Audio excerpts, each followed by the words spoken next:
A very pleasant good afternoon, ladies and gentlemen. Welcome once again to the People's Forum of In the Streets with Big Stone. Today is the 24th of October, 2021. Exactly 156 years ago, Paul Bogle of St. Thomas of the Morant Bay Rebellion was actually hung on this day. Now, as you know, Paul Bogle was a noble African. A man who really wasn't poor. He was actually born rich. He was never a slave. But he still felt the plight of his people in Stony God and all parts of Jamaica who was under tyranny. So he decided to walk to Spanish Town to speak to the then Governor Eyre about the plight of his people. On two occasions he made the perilous journey from Stony God to Spanish Town to speak with the governor, and the governor denied him an audience on both occasions. Well, this day, October 11th, 1865, he decided to go to Morant Bay, where they was having a vestry. Took a few of his men and they walked the long trek after a candlelight vigil on the 10th, and they walked all the way to Morant Bay. When they got to Morant Bay, there was a crowd, of course, and it was back and forth heckling and so on. And a woman by the name of Lilith Gohagan fling a stone, and that stone actually started the Morant Bay Rebellion. Shots were fired, and of course 7 of Paul Bogle's men lay dead in front of the courthouse. Well, the unthinkable happened, and Paul Bogle and his men stormed the courthouse, burning it to the ground and eventually killing 39 people. Now this causes quite a stir. A lot of people was upset. The Queen of England, how could a Negro do such a thing? So an all-point bulletin was laid out for Paul Bogle, and it was actually turned over by the Maroons, as the book states. Yes, Paul Bogle were captured by Maroons, runaway slaves, mercenaries that was pledged allegiance to the Queen. As part of the treaty, it says that they should capture anyone who opposes or run away from a colony. And that's what they were doing, just capturing and turning back over to the British people who decided not to take the bullshit anymore. Anyway, Paul Bogle was captured after 1,000 people lost their lives, or I should say 1,000 houses were burned to the ground and over 8,000 people lost their lives.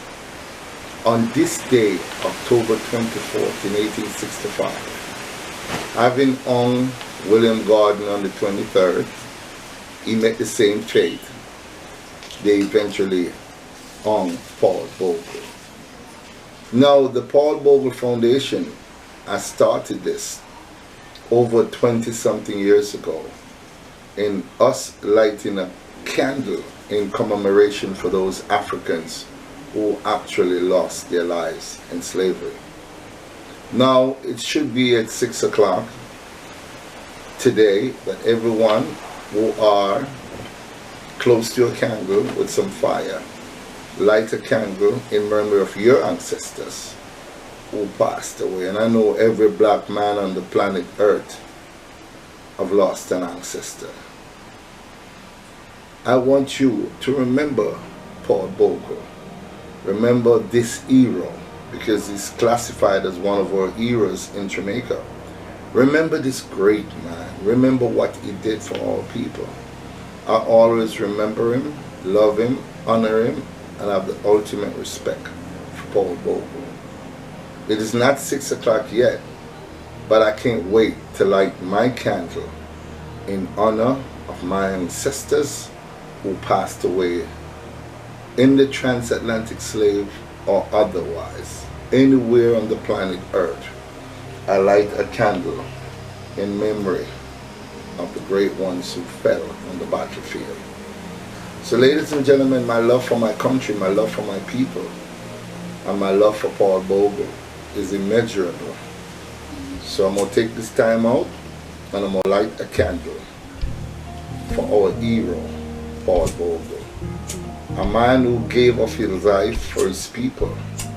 A man who was fearless. A man who didn't have to do what he did. In honor of our ancestors, the great Paul Bogle, I light this candle. And I'm asking each and every one of you, when it comes to 6 o'clock, please light a candle in memory of your loved one. Put it up on any social media and hashtag it fire baptism. This is in honor of your relatives, my relatives, and everyone who's of African descent on the earth.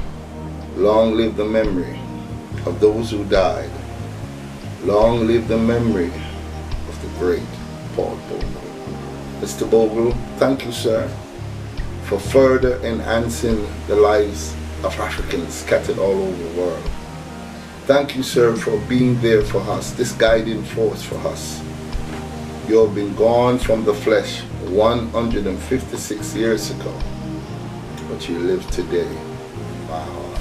I will always love you, Mr. Bogle. May your memory serves us well. Thank you, sir. Thank you so much.